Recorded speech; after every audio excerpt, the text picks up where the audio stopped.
the first thing we would do is we would discuss the differences in the spread style offense, which we talked about in the last episode, and now the pro style offense. So let's just start there. Let's just discuss those differences. I think a lot of people think it boils down to, okay, in the pro style, we have a tight end and an H back, and in the spread, we have 10 personnel, 4 wide receivers, maybe more empty formation. Yes and no.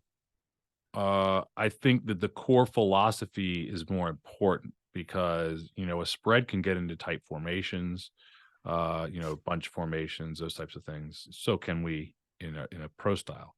I know just what I consider a pro style in general, yes, is uses a tight end a lot, not all the time, uses an H back in various ways, and a true H back, not a fullback. There's a difference in that we split our H back out. Sometimes he's a wing, sometimes he's a slot, sometimes he's the single receiver on the backside of a trips formation. Right. Sometimes he's a running back. Sometimes he's running the jet. So it just depends on the H back at times. Bill Mountjoy, who we learned all this from, and Bill took a lot of this from the Washington Redskins and the Joe Gibbs era Redskins, with Joe Gibbs and Joe Bugle, and Bill coached the best H back that Bill ever coached, and Bill's like, your ideal H back is James Farrier, and I was like, well, yes, and he brings it up a lot, and it's like, Bill coached James Farrier, and I have not, and it's like that's the guy. Like, you can split him out, or he can carry the ball, or he can block, or he can do anything. That's the guy that you're looking for, the H back. So we have that, but it's really the name pro style to me features a one back offense, whereas a fullback is more of a featured blocker who carries the ball a little bit and doesn't split out. That's what I consider an I formation fullback, right? An inside the tackles runner when he runs it, A gap runner type dive guy, a dive guy in a triple option or something like that. So it can be 21 personnel, it can be 11 personnel, it can be 10 personnel, and we didn't change the actual people on the field.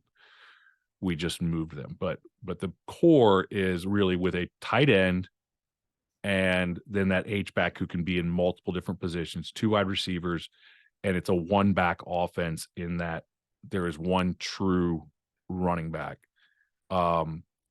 Because of the presence of the H back and more leaning on the passing game, it is a very balanced offensive style.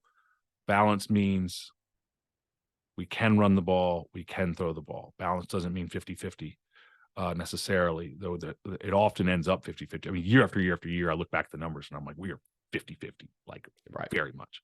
But that's not the goal. That's just what happens. Teams lean on and stop the run, you throw the ball. Teams loosen up to stop the pass, you run the ball. So the pro style offense is more balanced than, say, the I formation, the pro I. The pro I is more tailback featured, and to whereas a pro I may give the ball to that tailback 30-35 times, and he is the workhorse because they don't have a highly developed passing game, because the fullback is not able to get into positions to be, to create a 4 vertical threat. We have a more balanced passing attack because of the H back being more of a hybrid, to where even with a great running back, even with a great single back, we might be looking at 15-20 carries for him. More and more, we've developed into the pistol where the quarterback is getting more carries in read situations. And then we've right now we run almost exclusively gun. But we this year we've kind of adapted more to pro style. Our offensive coordinator comes from more of a spread philosophy. Our offensive coordinator comes more from that background, so we kind of melded the two. We've always been able to get into spread. We were able to adapt it so that he could use it with his philosophy, but still get back into using power counter and inside zone, and use and we're using the same passing attack. So spread, I would say, is more dependent on 2 things. Generally, either you're spread to run or spread to pass. but the philosophy is to spread the field and to use the entire width of the field, to distribute the football, to whereas we are a little more, um,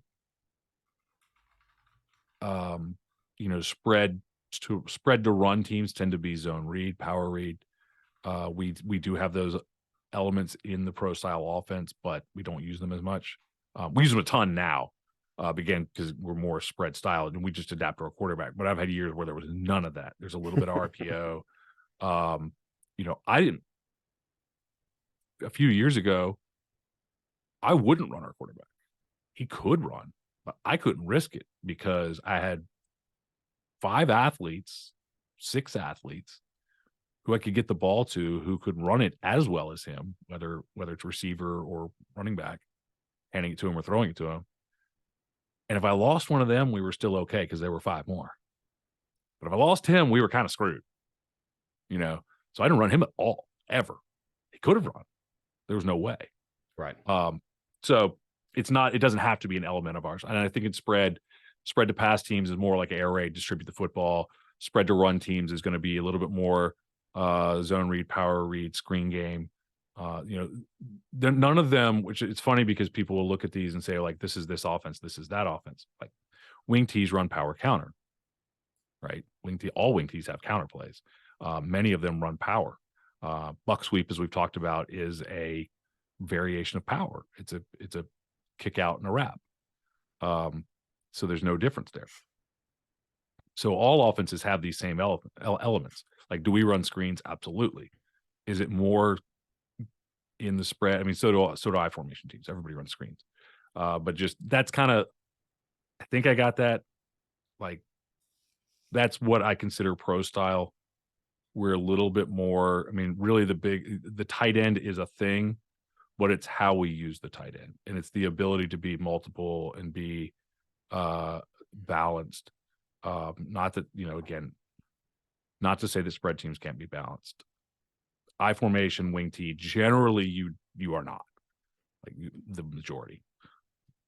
So, I think we started the episode talking about how things evolve and even in one season. But if you go back to like where the kind of the term pro style offense comes from, and it's what offense are the pros using? And so, one of the big indicators, like if you want to Google it, you can look at Wikipedia or whatever, right? And they're talking about, are you under center or are you in shotgun? Because that has been an identifier for the pro style offense because everyone was under center. Why would you go to the shotgun? That's crazy, right? And so that if the pros are doing it, that's the pro style offense. But the tight end, 3 wide receivers, single setback, all super key indicators. But that under center kind of becomes one of the things. But then it also talks about they installed the first shotgun formation. That was the pro style. Yeah. So you could be either, right? And now spread, of course, you almost are never under center anymore. And no one is. I mean, even if you're running the wing tee given my now. So given my preferences, we would be very heavy under center. Here's the one thing that we found was that our quarterbacks just see the field better from shotgun. And so what was the compromise? Right. Pistol. We still get the downhill running game, not as good. Now, if you give me the option, I'm going to run truck toss under center, and I'm going to run inside zone under center. Not zone read, but true inside zone. I'm going to run it under center. Right. Power counter, I can go either way because of the counter step. We're not hitting downhill as hard, so I'm okay either way. But inside zone is better under center. Truck toss is better under center. And strangely enough, which maybe because of the fact that I like to run under center so much, almost all of not almost all of our play actions are better under center. Getting the quarterback faking the run and moving, especially stretch passes are excellent under center. Then power counter, we can go either way, and passing is better from pistol or gun. And passing is better from gun because the quarterback has the vision downfield and the back is not behind him. He is beside him, so he can get fit up into his pass protection faster. Yeah. And I'll add to that, most high school defensive coordinators have not been sophisticated enough to key on all of that and say, oh, they're here. Or even if the defensive coordinators are sophisticated enough, the getting the kids to, this is a 70% chance that they're running, we run a lot of play action. So you can go, they're under center. It's a 70% chance that they're running. That's great. We're going to play action. Right. So I just think it's weird that the term pro style offense has also evolved, because what are the pros running now, right? And they're not. Yeah. So I agree. The H back, the tight end, I think that's probably the indicator of the day of today's society. Pistol or shotgun, I don't think it matters. Under center, great. Single setback. It actually includes the I formation, because we used to call it like the pro I, right? Like that's what it's, well, I mean, I grew up, that's what it was called. A tight end, a single set receiver over here, one over there, and then an I formation. And that was, I mean, I kind of grew up in that era of running the ball. Yeah. My first coaching job, I worked for a head coach, and that's what he ran. He wanted to run the pro I. So, I think all of those kind of fit that style, and that's what we're going to talk about tonight. Realistically, we're not talking about a receiver when you've got 4 dudes out there that are going to run routes. Maybe the tight end does, but he's probably blocking a ton.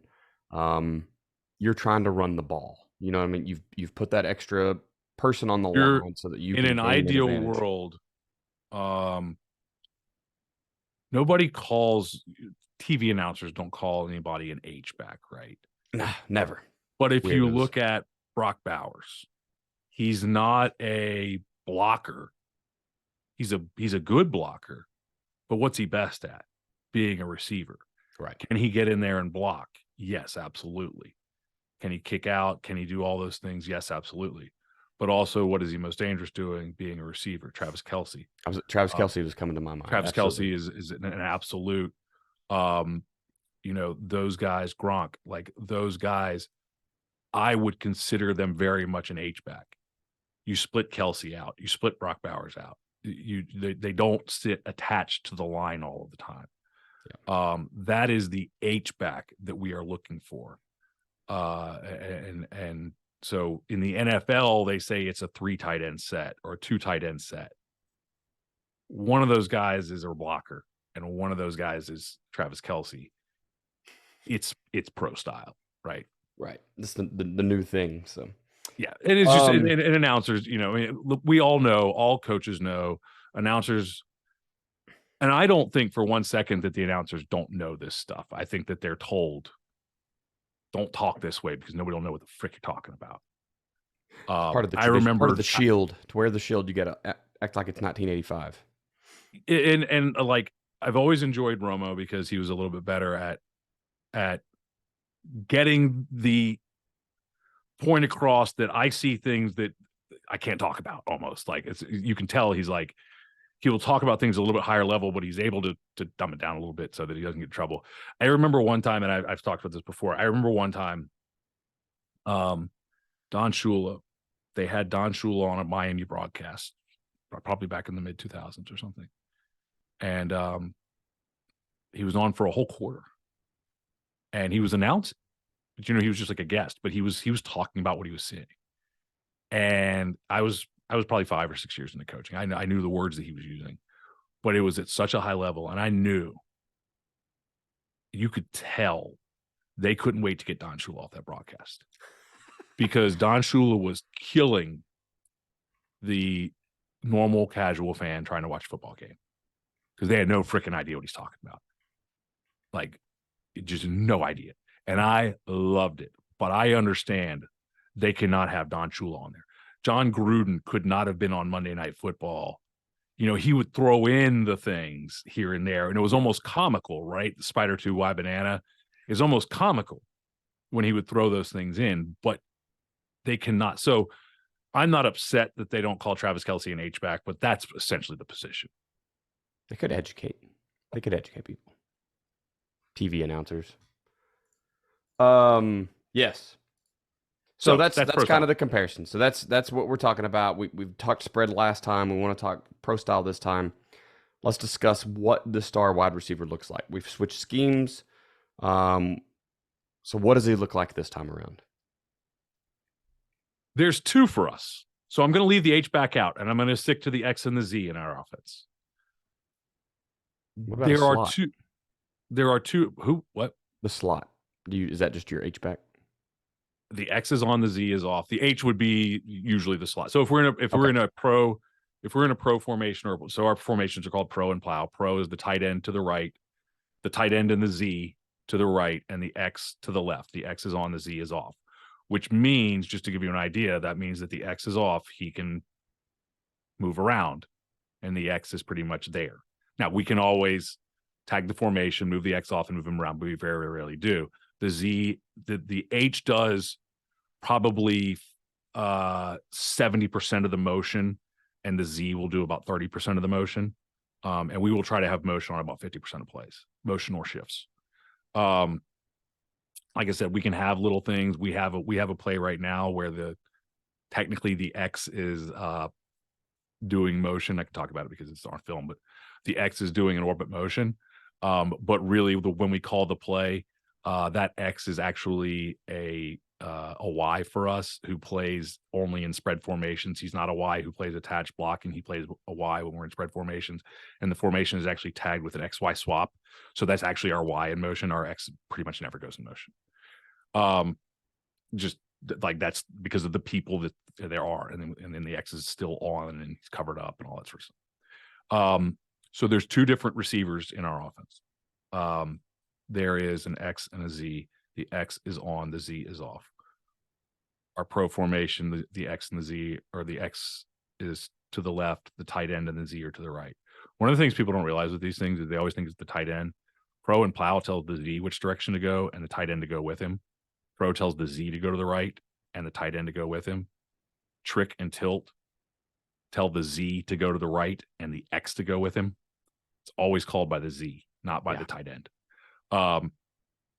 So trick and tilt are our twins formations. So we will go, it's a twins closed unless we split the H back out. So if we go trick, that's going to be the X is on, is the outside receiver. And now the Z is in the slot with the tight end backside.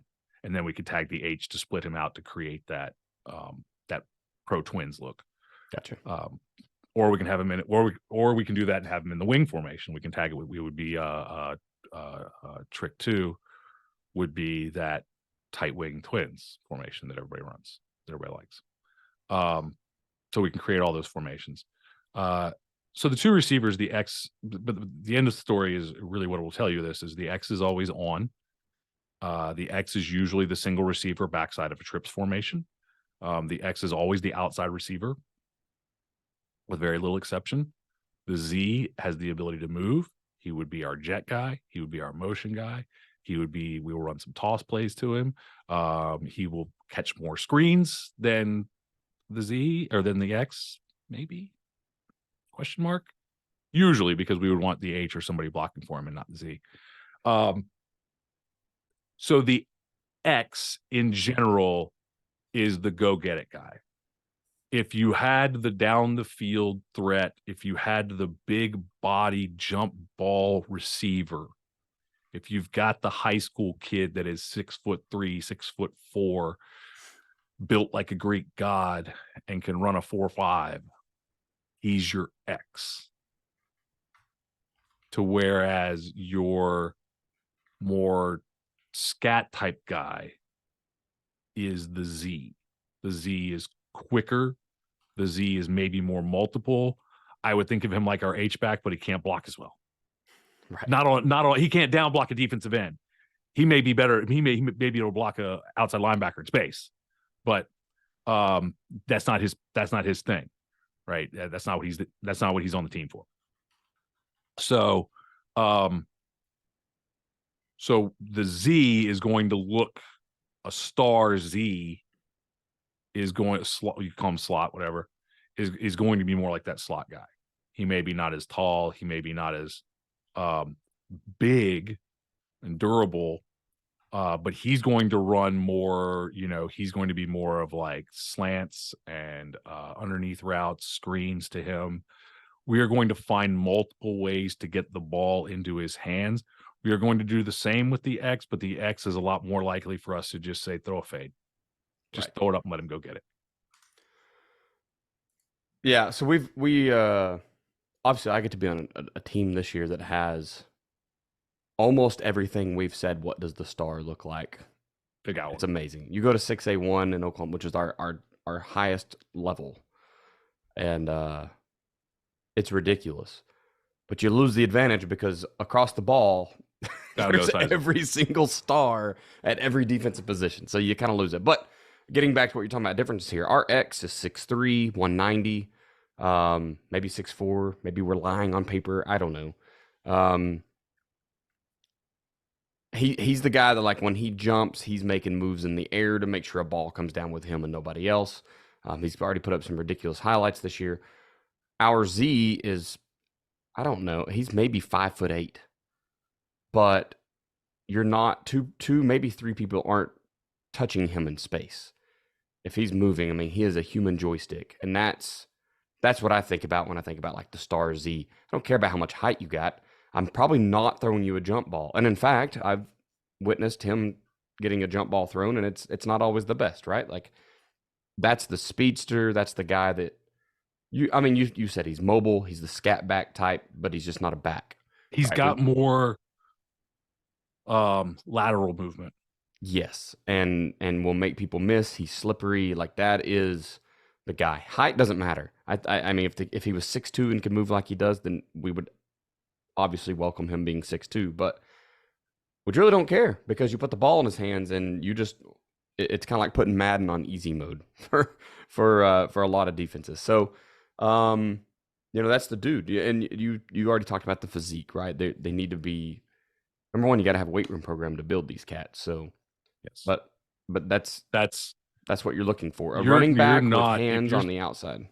if you're sitting there waiting for these kids to show up and you're like, we don't have those kids, and you don't have a good weight room program, you will never have those kids. Correct. You will never. These kids are built in the weight room. These kids are So, built, and I can promise you this. These kids, I had a run of 3 all-state receivers. One was an X, one was well, 2 of them were a Z, and actually the one that was a Z the year before was our Y, and he was taller. He was 6'3". He was the definition of the X receiver, except for he was more versatile than the kid that played X. The kid that played X was a down the field. He was a all-state triple jumper. Um, he was a down the field, go get it. Not as good at the jump ball, but he didn't have to jump for it because he outran him. right. And he was great at getting off the ball. He was great. He was a master craftsman at running his routes. And I hate when receivers coaches, I talk about offensive line coaches all the time and the mastering your craft. I hate when receivers coaches don't take it that way. And they yell, catch the ball. This kid was a master. His cousin was the quarterback, and they would stay and run routes and run routes and run routes and run routes. And that was why he was all state. Not because he was an all state triple jumper, because I had a lot of track kids. Right. That was why he was all state. He didn't play defense. I wouldn't classify him as a football player, right? I couldn't just stick him out there at free safety. Now the other 2 are actually both free safeties. One was a true legitimate Z. He could have been the running back. He maybe could have been the H back, but I don't know if he would have held up. He was already bandaged up like a mummy by week 12 anyway. He was a true legitimate Z. He was our jet guy. He was our single wing quarterback. When we just needed 3 yards and you just stick it in there and go. But that was 2-point conversions and stuff. He was a legit Z. We could move him, motion him. He could crack block here and there. When he crack blocked, it was dangerous for somebody. It was the last year before the rule change. Actually, it was the year of the rule change, but the referees hadn't all figured out how to call it yet. Absolutely. So if he had been around for one more year, he might not have been as good. He might have been suspended. But yeah, I mean, I look at those 3 kids, and those 3 kids are the epitome exactly, of what it is. But you're right. You've got to have a weight program. All 3 of those kids were in our weight program, number 1, and they were in basket speed training. So they did all the exact training that we have in athletic speed and movement, that you can get at athleticspeedandmovement.com. That exact same training is what they did. They did it for starting in 2016. So they're one of them's junior. No, one of them's junior. No, When did they start? First year that they started, he would have been a sophomore, and the other two were freshmen. So they did it all 4 years. He did it 3 years. The one, the older one, did it 3 years. The other did it 4 years. All 4 years. They went through that training. They got faster. They got stronger. They used JDFB weight room programming. They got stronger. You can't. They would not have been. You could have the X. You could have knocked him over with a gust of wind, and you could have knocked him over with a feather when he was a sophomore. And I've got video of him that's in JDFB weight room, and he was one of the best weightlifters we had. Not a ton of weight. It wasn't about a ton of weight, but fantastic movement and building himself into an athlete. So you talked about you kind of bumped into physicality there, and you talked about injuries. But now that we're out of that spread style, one more pro style, obviously that brings blocking, right? Because Yes, we're looking to run the ball. You said earlier, 50-50 is not. It's the definition of like 87% of coaches when they say balanced, but we all, here we're more the philosophy of like the ability to do things, right? I can at any point hit this, and that's what balance is. But I am never going to throw the ball if I don't have to. right, pro style is that O-line is balanced, the running back is balanced, the quarterback can hand it off, he can pull a fake, he can throw the ball. So where does that work in? Where does the run balance work in with these star wide receivers in a pro style? You need kids that aren't selfish.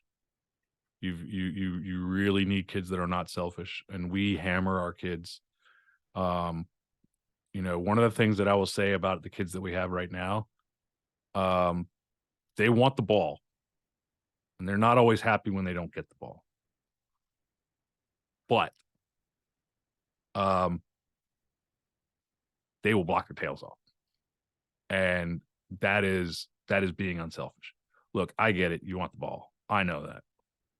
And I'm not saying if we can hand the ball off 38 times, we're going to hand it off 38 times. We're going to play action. We're going to do all that kind of stuff, but we can keep the run game open. But you must block. And one of the things that coaches who come into the pistol power offense system have to learn, we don't block corners. They don't tackle. And they're way out there. And we charted the blocks. And I don't remember the numbers, but it was like the free safety was, in general, the free safety. Okay, so what we'll do is we'll go block safeties, one safety, two high safeties, whatever it is. We'll go block safeties with our receivers. We'll send them both to the same free safety. Everybody says that the free safety is not accounted for in the blocking scheme. Yes, he is. The corners twice. Yes, because generally the play is not going to go straight down the middle, right? It's going to break to the right or break to the left. And so one of them is going to get the free safety, and the other one can turn back and pick up the backside corner or whatever. They will, if they go block the corners, the free safety generally makes tackles for an 8-yard gain, 8 to 12. The fact is that a lot of high school free safeties are not coming up and running the alley really well, like they need to. So, and look, our receivers won't get to a great safety that is exploding down the alley, probably, because it'll be too fast for them to get in there for it. But what we see a lot of them do, and if you go and if you talk to any of our coaches, you will know the biggest problem that we have is that free safety running the umbrella instead of running the alley. He goes around to get to, he's like mirroring the outside run instead of coming straight downhill and fitting. Well, when they do that, they tend to make the tackle for an 8-yard gain there and abouts. And if we block them, those 8-yard gains turn into 12, 15, 20, or gone. Right. Because usually even that guy, even though that free safety isn't doing a good job running the alley, he is a very good tackler. And to whereas if he was running the alley, he's making tackles for 3-yard gains, 2-yard gains, he's still making the tackle for an 8-yard gain. And so when you want to talk about explosive plays in the run game, that is how you create explosive plays in the run game, is those receivers must be selfless and come down and block. And so we establish with our guys, and they have bought it. It's good. To get the ball, you better block, because if you don't block, you don't get ball.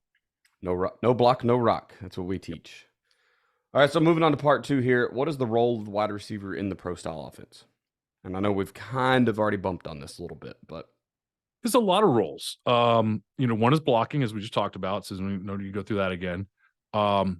Two is I love to point this out because I know that I always think it's funny how, and you're in a big school right now, but you've been in small schools, so you understand this.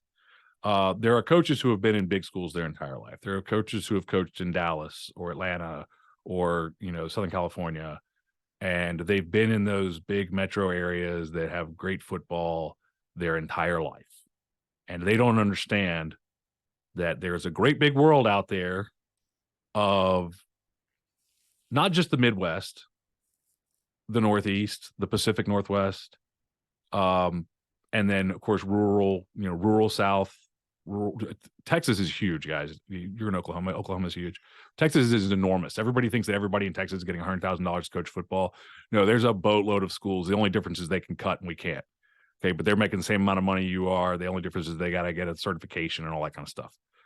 But there's across the country there are people that are not coaching in these gigantic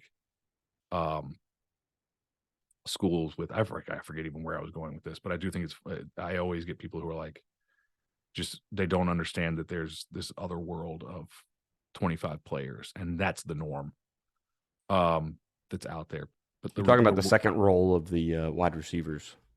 Okay, yes, blocking. yeah. The second role of the wide receiver is, yes, as a pro style coach, I prefer to run the football, but in the great big world of 25, 27, 30 guys, people who are going 8-man, 9-man, but the vast majority of us running out there with 25, 30, 35 guys on a varsity roster,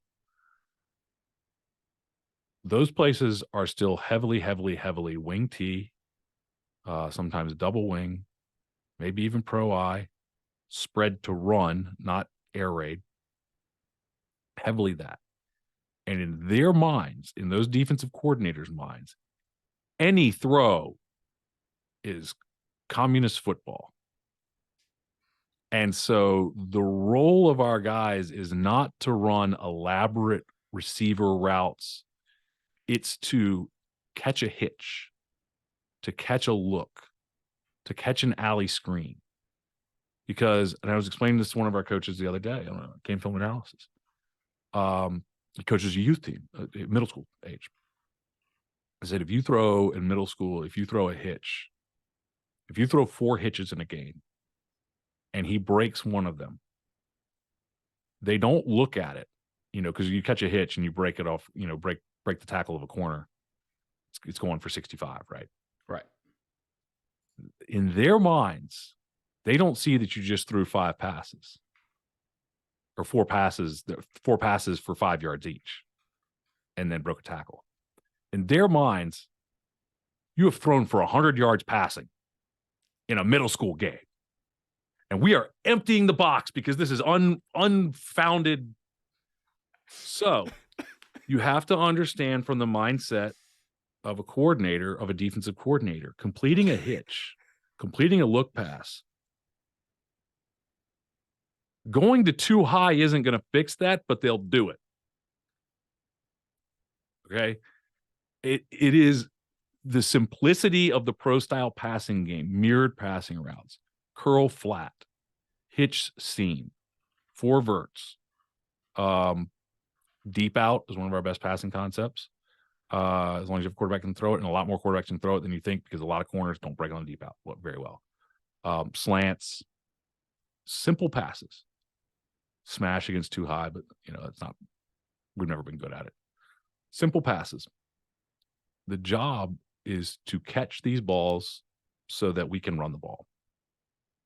Now, again, we'll have teams, because we can run the ball, pack the box, and then you get to eat. But your job is to catch simple passing concepts, because we play a lot of teams that go, oh, God.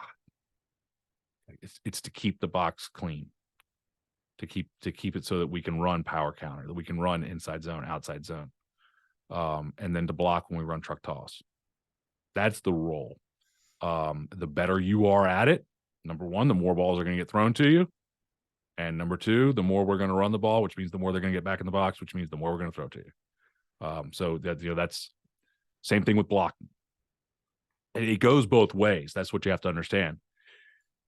If an 8-yard run would have been tackled, if a ball carrier breaks into second level and the free safety tackles him for 8 yards, they line up and play it again in the same defense because it was 8 yards. We stopped it, but we just got to do, we got to tighten up.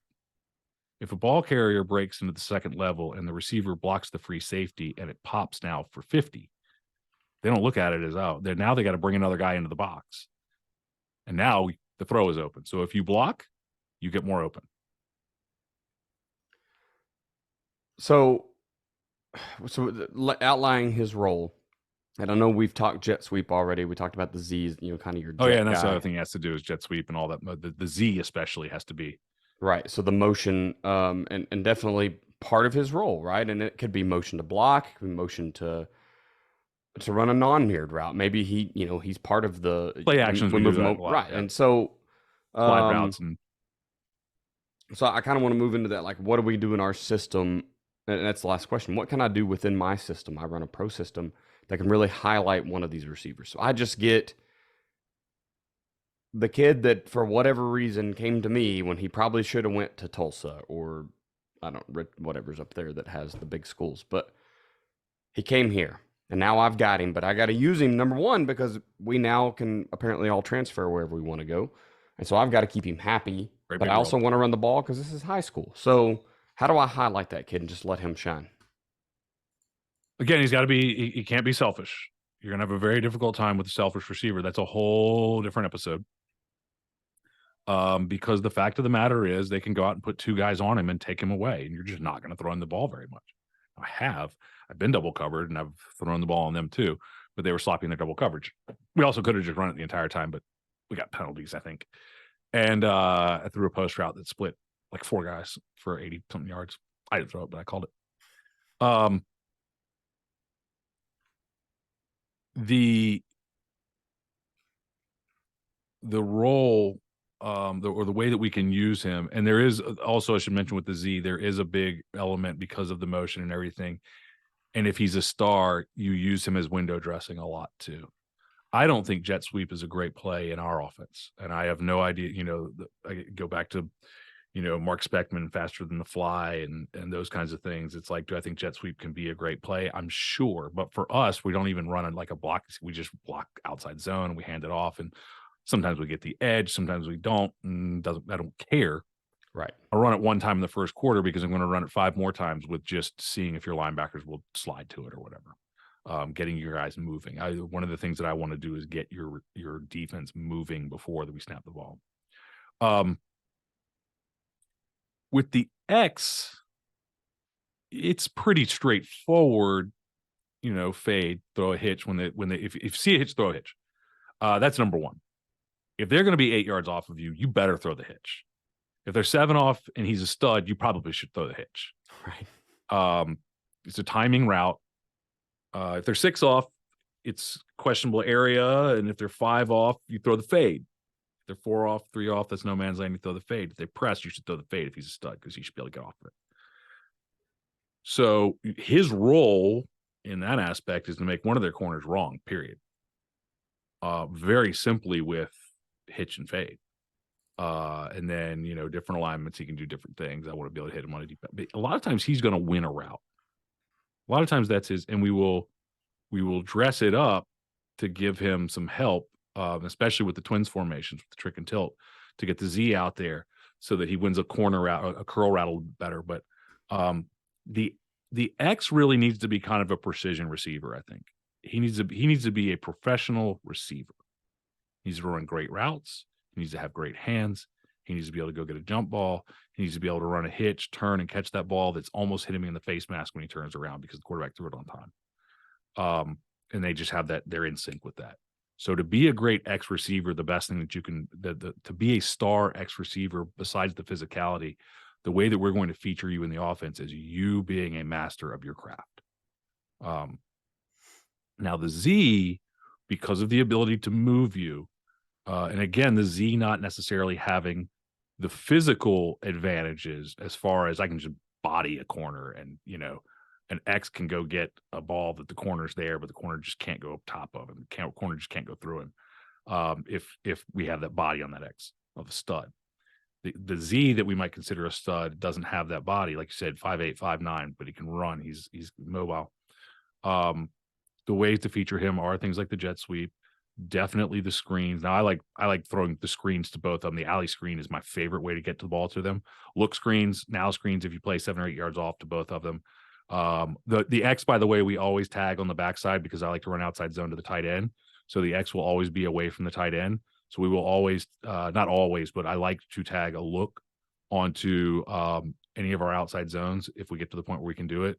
And so what that tells the X to do is he will not block the receiver. He will just open up and look at the quarterback. And if that guy's far enough off, the quarterback just pulls it and throws it. And everybody else is running with the outside zone action.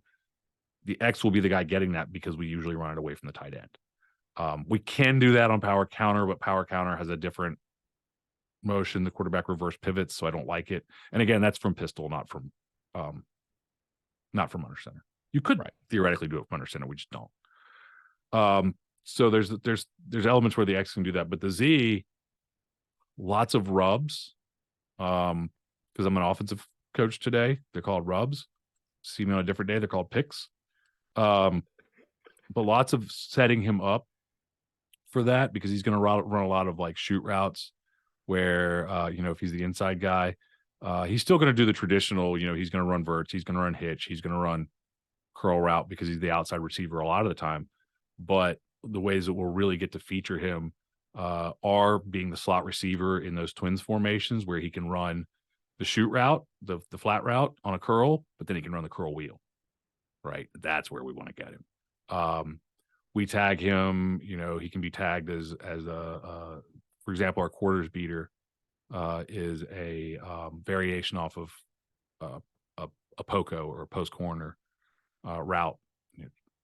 7 steps, 2 steps inside, 3 steps to the corner. And we will tag that with a dig. So we run a dig with a clear out.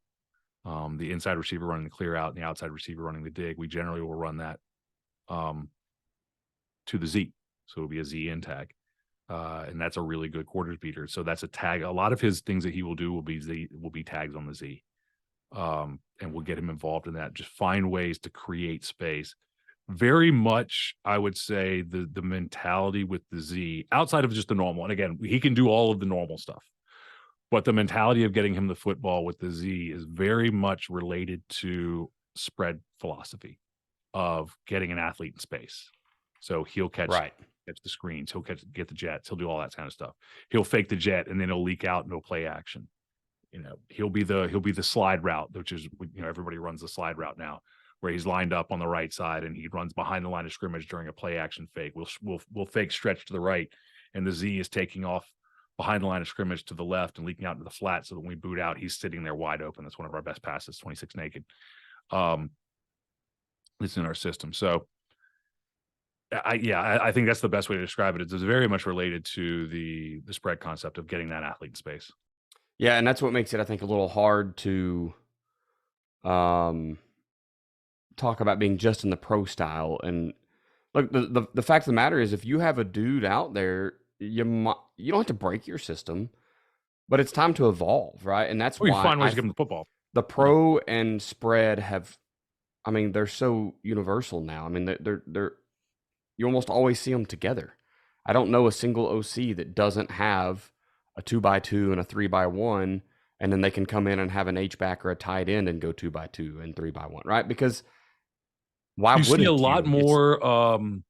You will see a lot now. Wing T, you might not, but Wing T will always have the red and blue, where they have the kind of flex bone type of look, where they can still get into 4 verticals. Everybody has the ability to get into 4 verticals for the most part.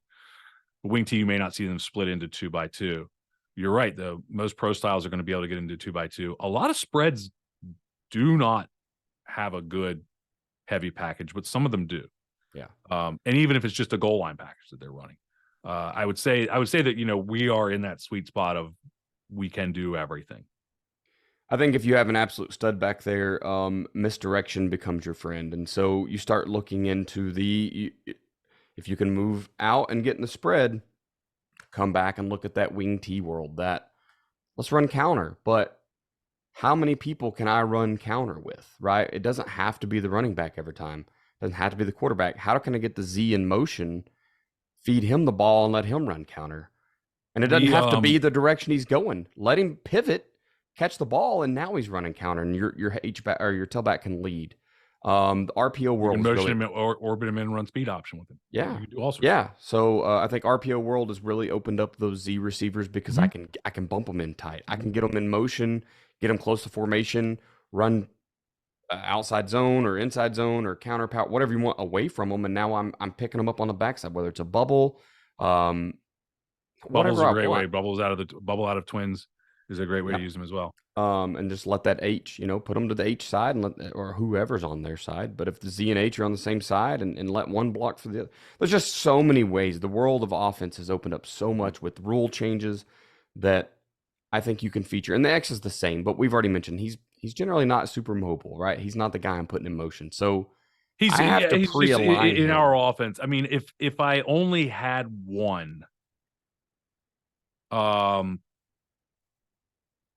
he would probably be at the Z because we're talking about a stud. He's probably mobile, but Compared to the rest of the field, if all he especially. could do was go get it, he'd be an X. But assuming that he's that athlete that we're talking about, there are stud receivers that like their talent is jump balls and Outrunning you to the end zone and jumping up and getting the ball out of the air. catching it if you play far enough off, catching a hitch or a look and just running over the corner, and then if you come up close enough, just running the fade. And like that's a star receiver by all accounts. I feel like we just explained like Julio Jones, right? I mean I don't remember him on a lot of sweeps and screens. Like the dude's going downfield and he's gonna make you look bad.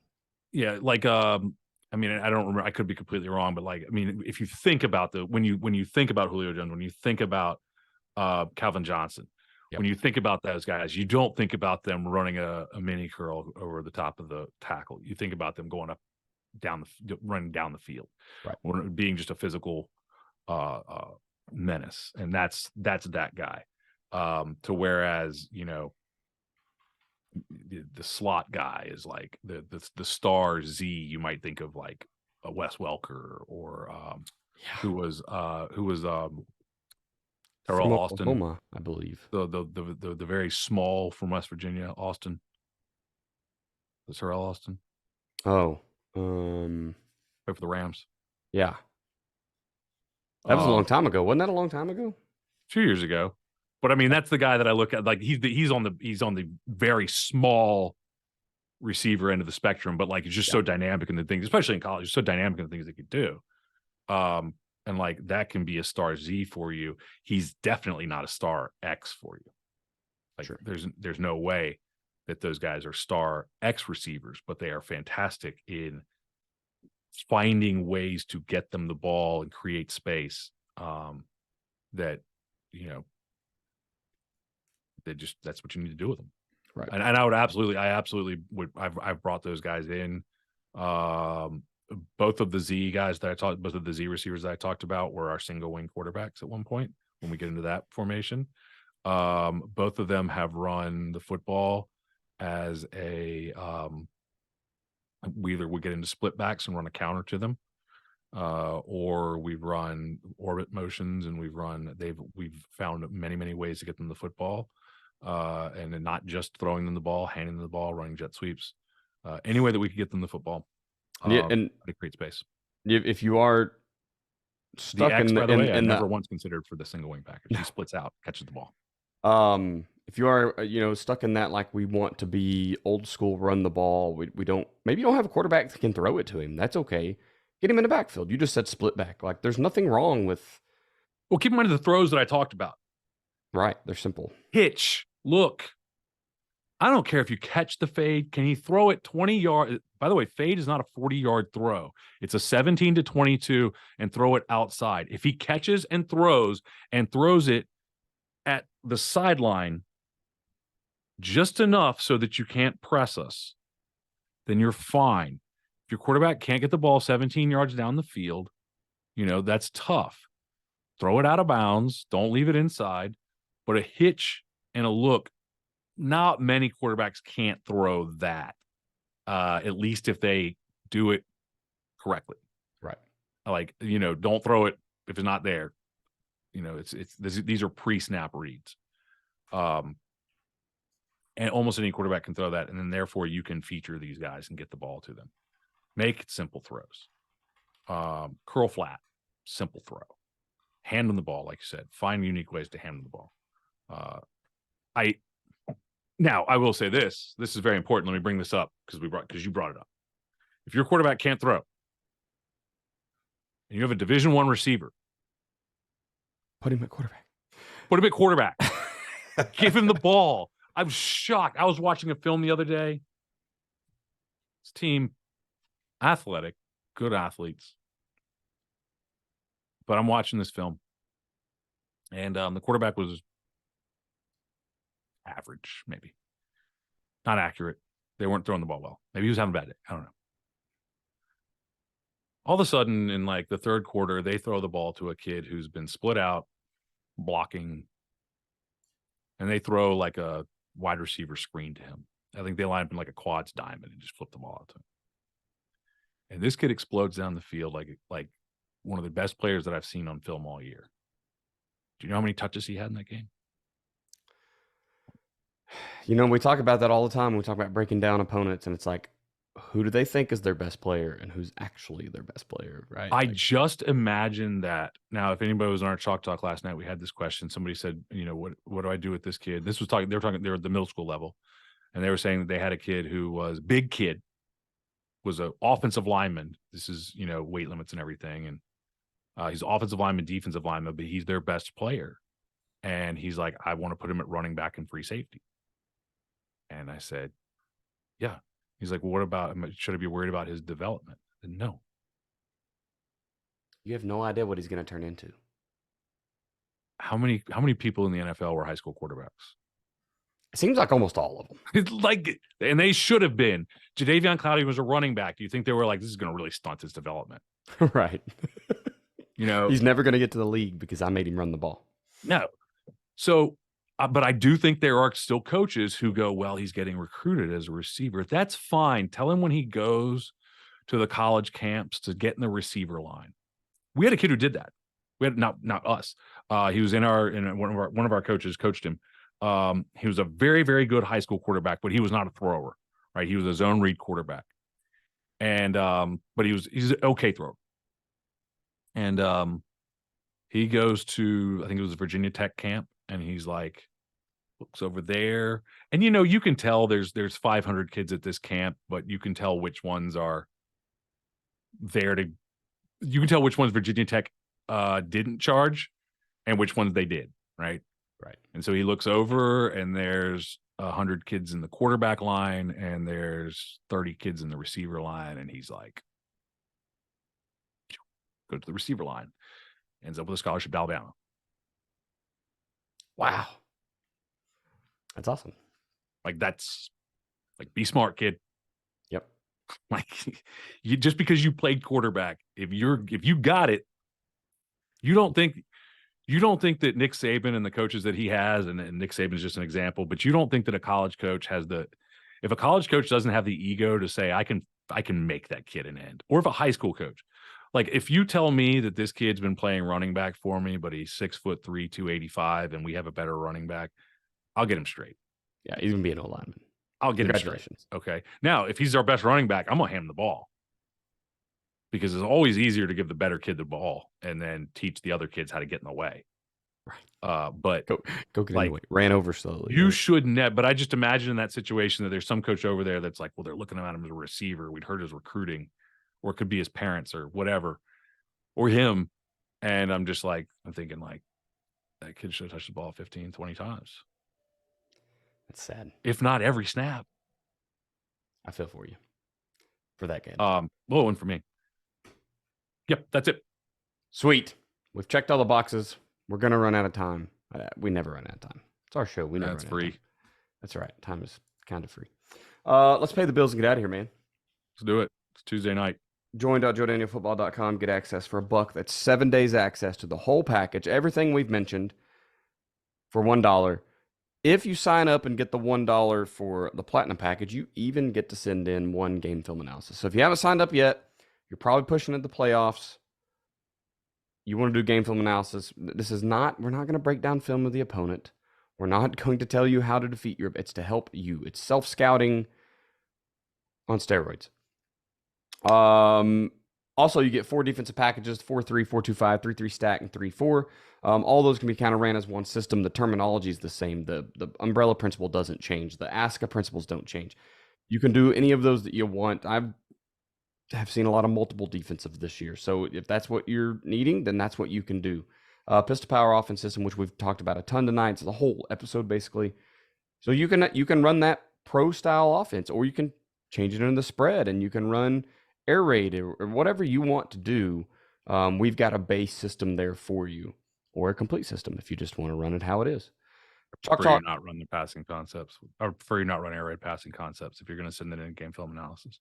It's Right. fine if you do. I'm just going to melt down every time that you have these ridiculous passing concepts that don't make sense. Just say swing your I sword love and go air to the raid, next but play. it's Swing your sword. I love air raid, but our passing concepts are built with the thought process in mind that we're going to be great in the run game, and air raid is not built that way. You're going to be Right. great in the passing game. So when you try to combine a high level passing attack with a high level rushing attack, You find errors. Chalkboard forum, it's always open. Go in, ask whatever questions you want. We will get back to them. Joe always answers them, and then there's been a lot of community pitching in there recently. Chalk Talks are weekly right now. We're in season. As we get back into the off season, January-ish, I'm assuming we'll go back to the bi-weekly. When everyone's got all the football season out of their system and they've broken down everything, we'll they've be counted off. their Chalk Talks will be jerseys. off December. We'll be back to 2 in November, and then we'll kind of round. What we've found is that by the first week in November, it's just not conducive. So we'll do a kind of end of the year program, middle of November, and then or towards the end of November, and then we'll be off the Chalk Talks in December.